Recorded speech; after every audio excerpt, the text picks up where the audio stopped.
Hello, everyone. This is Pat Foley with recruitinginfo.com. We are putting together a video about the differences and nuances between Division I, Division II, and Division III, and how that kind of relates to opportunities for athletes, what the playing differences are, financial support that's available at each level. And I'm very happy to be with someone right now who's got a tremendous amount of knowledge about this. Sarah Burlingame is with LaxManiax down in Florida.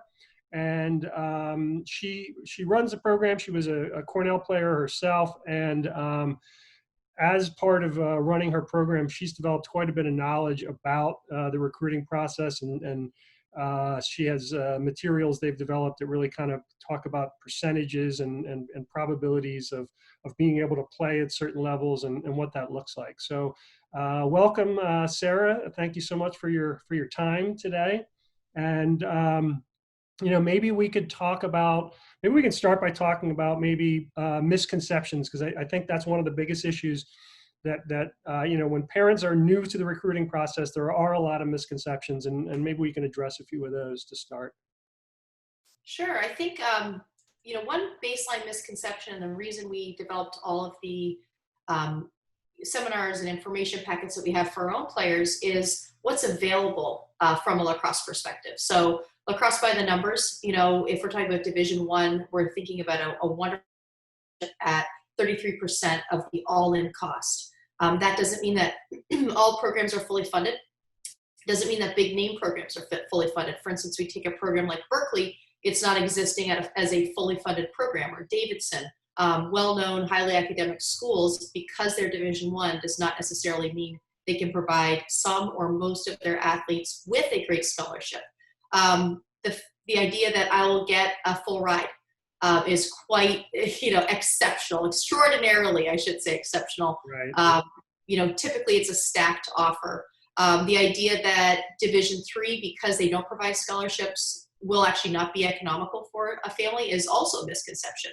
Right. And then the idea that a Division II program may not be as good as a Division I program simply because they're Division II. So we have a program like Johns Hopkins, who is a Division III program in all other sports except for lacrosse. Mm-hmm. They're a great example. We take our kids on a really great tour that we do called the MAT Tour, Mid-Atlantic Tour. Obviously, we're down in Florida. We go up for a tournament. We spend a week visiting colleges and learning all about the college recruiting process, working with college coaches, and then finish with the tournament. And we try to every few years hit Hopkins. The kids love Hopkins. Coach Tucker at Hopkins and her staff are phenomenal. We have playing there, and kids love it. So then we know that you love a Division III environment. So it's a little tricky thing, to get kids to go, oh, wait a minute, this is actually a phenomenal experience. You use the term stacked. What does that mean when it comes to scholarships? So different programs can do different things. For instance, and it's not a rule across the board that certain Division I's can do it, certain can't. It's college to college. So a program that can stack means that they could offer you a lacrosse scholarship, a sports scholarship. They can offer you academic merit money, and then you can combine that in with your financial aid package that you qualify for. Some programs will only allow you to do bits of that, so you can either accept your financial aid package or the sports scholarship. So we've have had athletes over the years that had to choose one or the other, and they chose the one that's a better option. Sure. When we're thinking in terms of high school kids, they're often picturing the hat, the letter signing, and they don't get to sign the NLI if they choose that.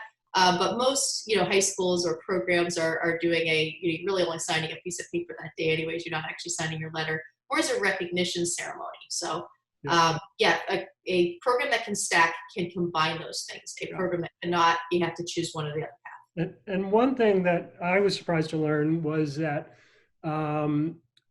Division III, which they don't, correct me if I'm wrong here, but they don't have scholarships, but what they do have is much more financial aid than you would find at the D1 or D2 level. Is that accurate? Potentially.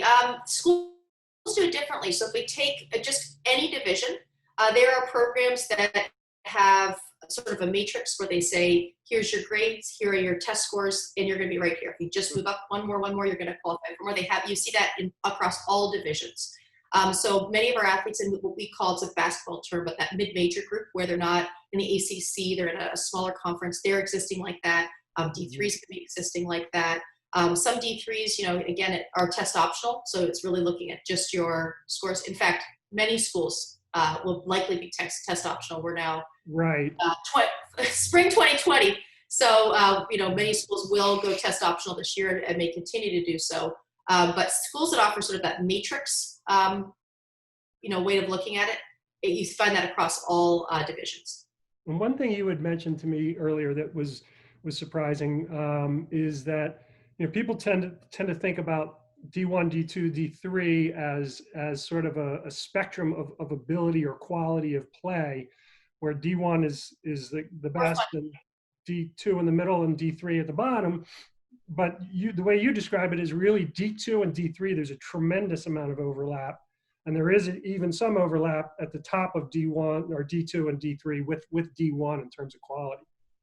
Right, and we're thinking of quality, we're thinking of amount of funding to a program, everything from how many scholarships can they offer a kid, so D2 and D1 are scholarships, so how much they're putting into athletic scholarships, but also how their team's traveling, what their team's wearing, how much support they have around a program. So there's all kinds of ways to look at that, how many coaches they have on staff, for instance, and where we really can really dial into seeing the competitive place that they all intersect is in fall ball. So one of our directors played at Adelphi, and when she was there, they would go and play all kinds of Division I programs, and the difference was really the depth of the bench. So they go and play Syracuse, they play maybe 3 periods, three half games. The first 1.5, they're head to head. Syracuse is going a whole other team deep, with that kind of level athletes, where they're not. Or actually, our same coach, Katie Richardson, now coaches at Florida Southern. Florida Southern is in D2. They are have been national champs and are always in that conference. The Sunshine State Conference is one of the strongest Division II conferences. And they go play Mercer and Winthrop and Jacksonville, as well as Division II programs. And they are, beating some, competing really heavily with others. So you really see that in those off-season games now. What you can't account for is which teams decide to play their freshmen that line. And so it's something we track just to say, they're really competing in this realm. An interesting case, we have a player right now played at Long Island University and Post combined. So you now switched an entire division. And when we spoke with her, we've been doing lunch and learns with our athletes. We talked about like that difference. What did she expect, or what did her teammates expect in the jump up to Division I? And she said, what we realized was our coach was already treating us and training us like Division I athletes. So there really wasn't much of a difference. There's no like quantitative change in the number of hours they put into, practice season. Off-season parameters are a little different. One of my favorite moments to really, as I'm just a spectator listening to her, but watching them is when they played Rutgers and they just battled head to head.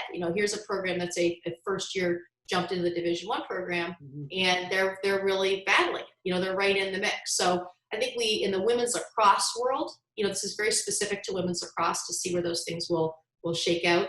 Can see that these programs, the Tufts of the world, who went undefeated last year up until I think their second last game, they would come in and play most Division I programs and do a great job against them. So very, very specific to our sport.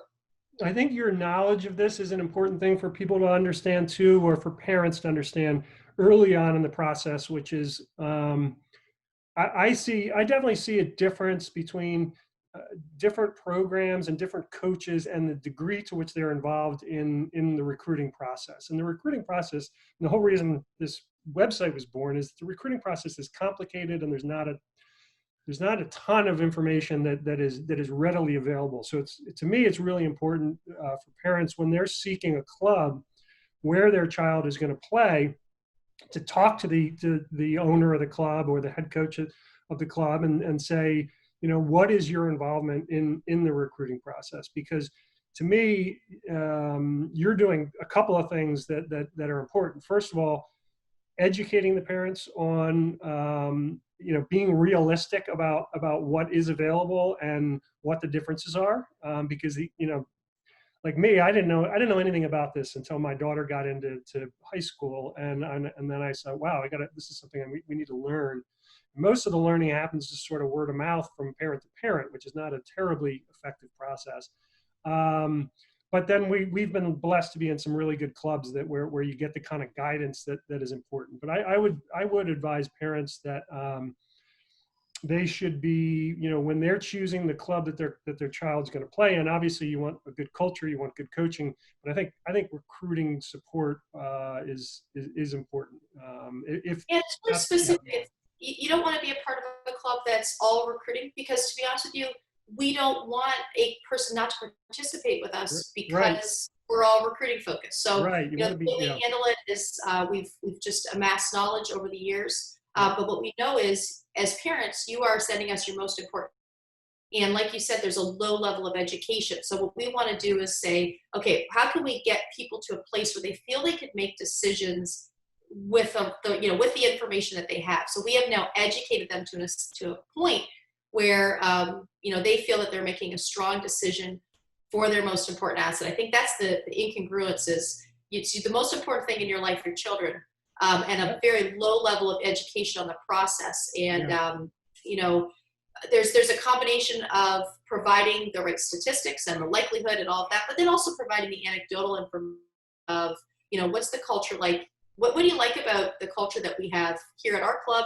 And then what's the culture like at XYZ University? It's very different. And then I think kids, when they go off to college, going to college is a jump that any student, take out the word athlete, any student would have a jump in doing their laundry, learning to balance their social life and schoolwork, learning to live away from home, making decisions, and then add in this idea of what percentage of increase am I going to put in my lacrosse? If you're at a D3 where you have your fall is a very different experience than a Division I, you're going into Division I, the idea that a lower performing Division I is not training as many hours, it would be inaccurate. They may not be training with the highest level of technique compared to a national championship program, but you're still putting the same amount of time. So the jump to take all of this on is so big. We want people to understand that level of commitment when we're in high level programs, like in an ACC, the business of sport, existing in that.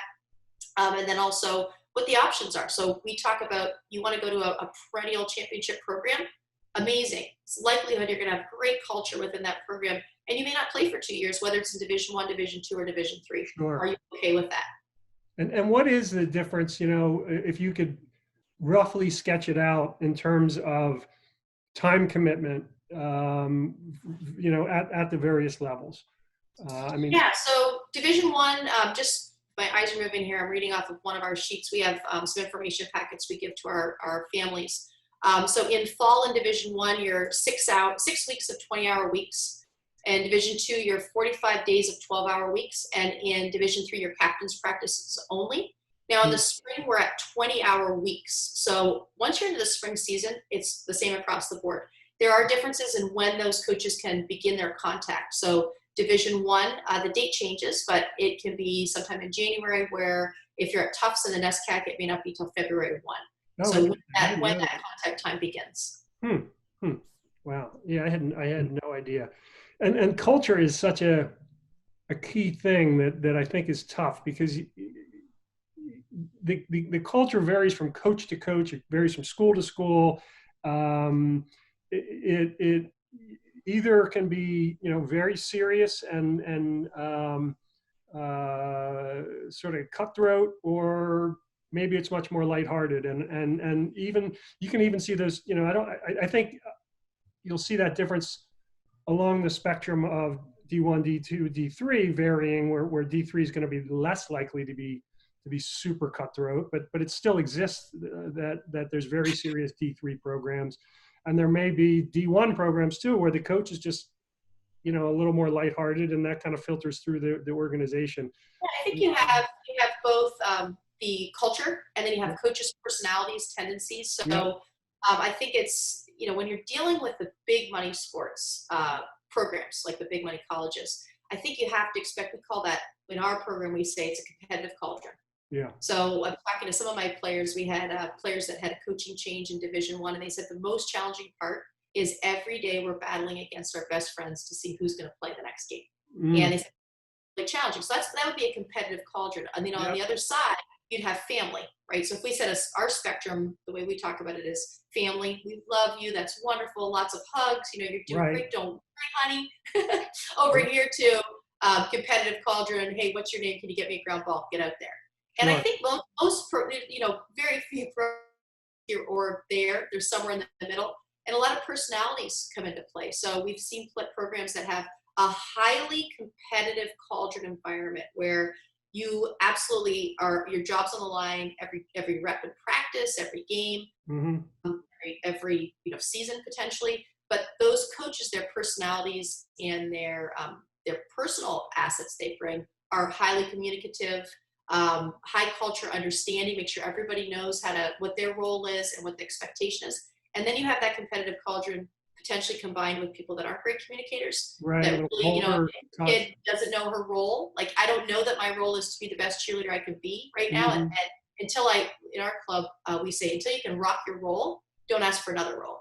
Right. So kids have to really understand that. And they have to understand that by the time they're going to college, they may end up with a coaching staff or assistants that are, going through. The assistants that are there may not be there when they get there.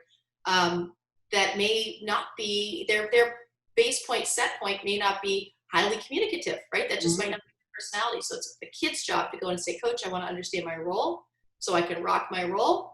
And then when I do that, we'll have another meeting, and then maybe I can ask for another job. So it's the combination of intended culture and then potential execution of it, I think. Well, I know you run some recruiting. What would you describe it as? Recruiting camp or recruiting consulting? We do seminars. So we invite parents in at all ages to just listen to share our knowledge of the topic.